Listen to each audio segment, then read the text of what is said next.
Hey, it's Aiden. So today's video, I'm going to talk a little bit about changes on testosterone. I've already made a video on this. If you haven't watched it, it's up here. That one is way more detailed. The only reason I'm making this one is to show you at 6 months what my voice and everything sound and look like. Otherwise, that video is literally all of the changes and a little more detail. This is more for comparison purposes. Plus, honestly, I feel like a lot of people who watch my YouTube videos don't follow me like on social media, so they don't actually see and hear what I sound like all the time, which is fine. So now you can be part of that. You can also go follow me on Instagram. Link is below in the description. Just saying, just throwing that out there. But anyways, back to the topic at hand. So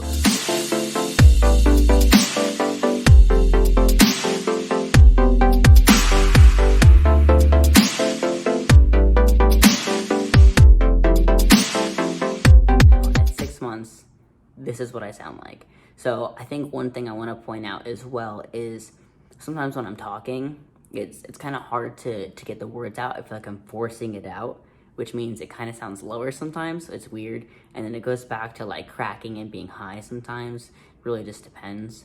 I think the last video I uploaded on YouTube was about 3-4 weeks ago. So if you compare my voice in that video to now, that's like, 3 or 4 weeks difference.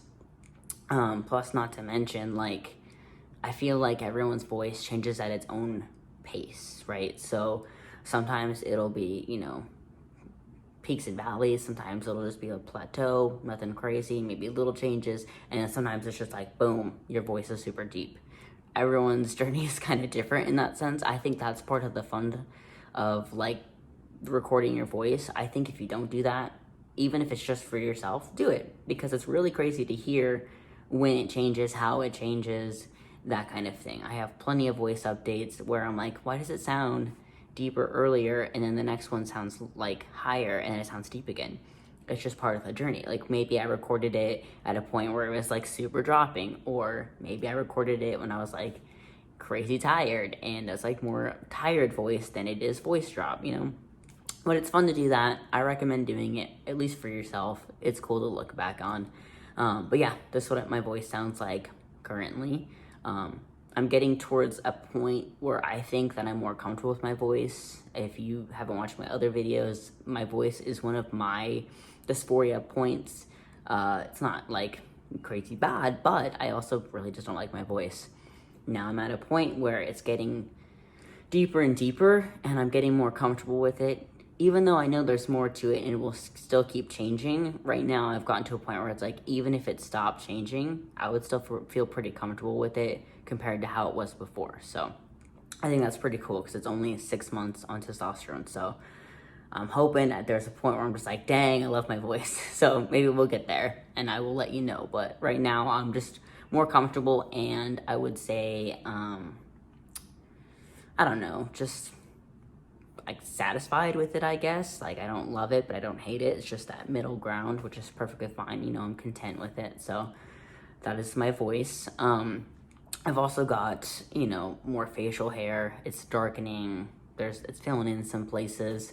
So one thing I will preface is a lot of changes that you go through are genetic based, but I feel like beard is that one that I really want to drive home with everyone. That is absolutely genetic related, because even like look at cis males. How many cis males have trouble growing facial hair? It's because it's genetic. Testosterone isn't like a magic juice that's going to just cause you to have a full-blown lumberjack beard, right?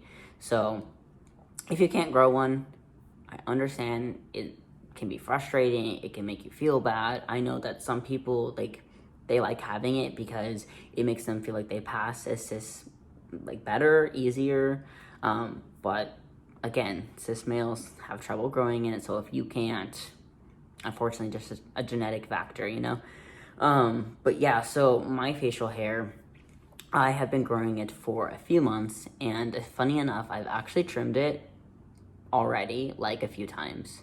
So that's just because right here on the sides, I get a ton of growth. Like it's always there. So it's getting to a point where if you would just do this, it was sticking out really far and it just looked weird because the rest isn't that long and that thick. So I just trimmed it and made it really flat just because I wanted everything else to kind of catch up. Same with the bottom here, like if you can see, it's still patchy, but like right here I get a ton of hair, and it gets to a point where like if I do this, it like sticks out, you know what I mean? And I've trimmed this several times. I think that's probably where it grows the most. And then yeah, everything's kind of filled in here and there. So I have patch like here and then here. Funny part though is this is just, it's just blonde and white hair. Sorry, it's like really close to my face. But yeah, I have hair here. It's just light, so you can't really see it. This is a good example right here. Like look at my nail. Totally have hair there. Really difficult to see. Same with my mustache. Like you can see it, I can see it, but if it were darker, it would be a lot more prominent. So, I mean, that definitely, I wouldn't say bothers me, but sometimes I'm like, if I dyed my beard, you all would see my facial hair a lot more. So I contemplate dyeing it, but would that look funny if I dyed it? You know what I mean? So my wife had this genius idea. She said, why don't you like take some mascara, just put a little like on the hairs that are light and see what it looks like. So I did do that for transparency and for fun. I'm gonna show you. Keep in mind, it looks terrible because it's mascara, and I like just woke up and was like, I wonder what it looks like. So that's what it looks like, which, okay, proves my point, right? If you look at it, clearly if I dyed my hair or something, I would have more facial hair. But that's not the point. Point is, don't get hung up on that either. So, you know, I obviously have facial hair. It's growing and doing a thing. It's darkening even, but, you know, you don't need to go out and dye it. You don't need to get these different, like, kits to help grow hair, that kind of thing. You can. But ultimately, like I said earlier, it's really a lot of genetics at play. You know, I'm pretty sure I've got some blonde genetics somewhere in there. I know my sister has super light hair. I think I had lighter hair when I was younger. Weirdly enough, I came out with like dark hair. Then I had like lighter hair, and now this is what it looks like. So I'm sure that's part of it.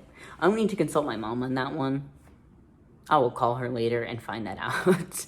But yeah, so don't get hung up on it. I figured I would just show you what it looked like because, you know, why not? Other changes. So this one hasn't actually changed, but I want to point it out. Like Adam's apple. Some people's Adam's apple like is super prominent, comes out, you can totally see it. Mine, I think like I can feel it more. It's harder than it was before, but you can't really see it.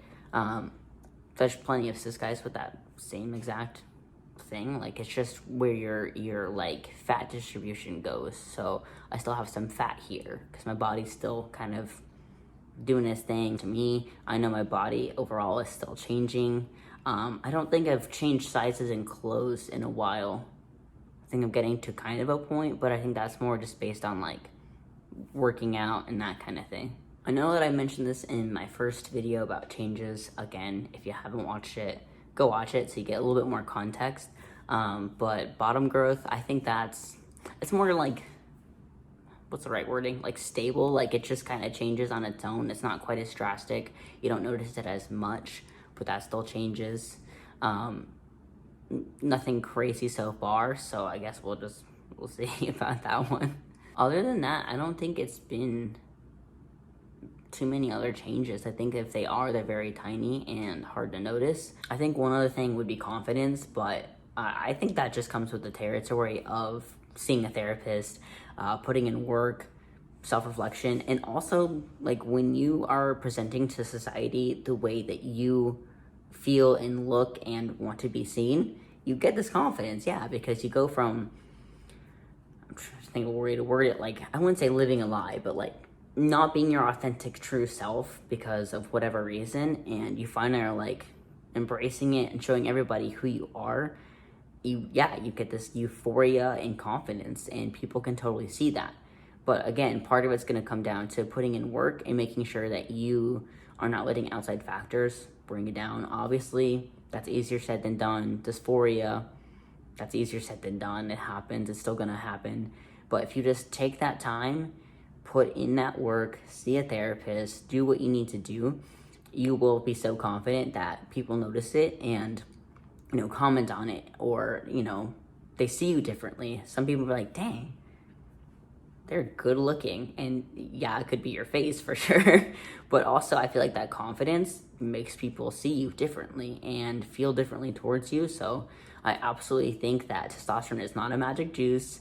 It really just comes down to you and what you do to be your true authentic self. So those are my words of wisdom right now. Those are just the changes I have about 6 months. It's voice, beard, body composition, that kind of thing. I will obviously update you if I experience anything else. But as of right now, that's pretty much what I've gone through recently. If you need to watch the other video, again, it's right here. Go check it out. And yeah, if you have questions, comments, concerns, leave them below and I will get back to you. Thanks for watching.